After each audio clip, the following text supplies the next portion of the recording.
Hello, this week in my presentation, I'm going to describe my role as a technology specialist for my county, which is Anne Arundel County Public Schools.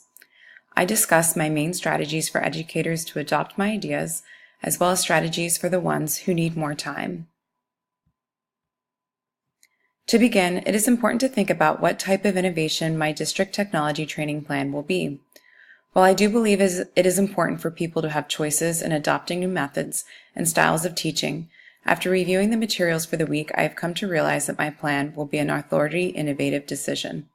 This is because the decision to implement it will not be made freely. In my plan, teachers will be evaluated after receiving the trainings through walkthroughs and follow-up meetings. Teachers will be expected to implement student-centered learning strategies through technology.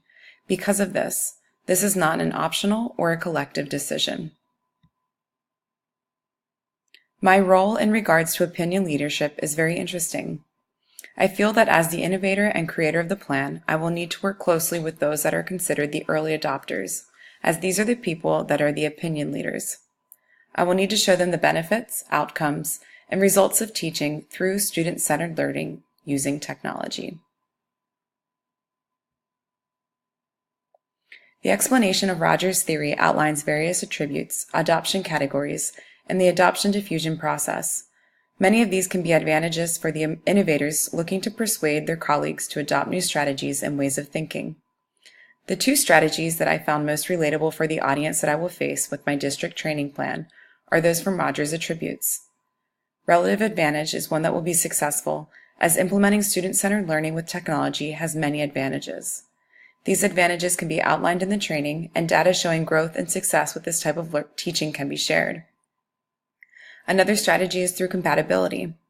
Student-centered learning with technology is very close in line with AACPS, as this county offers many trainings on using technology to enhance student engagement.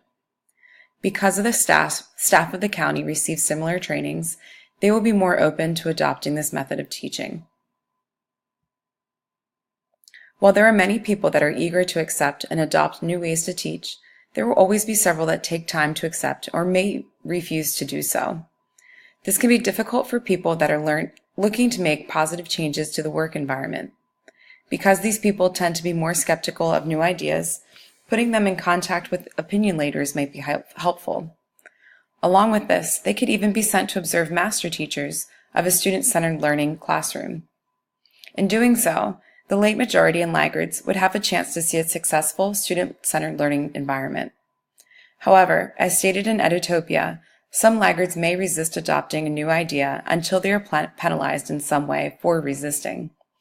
In this case, those that completely refuse may need to have some sort of consequence.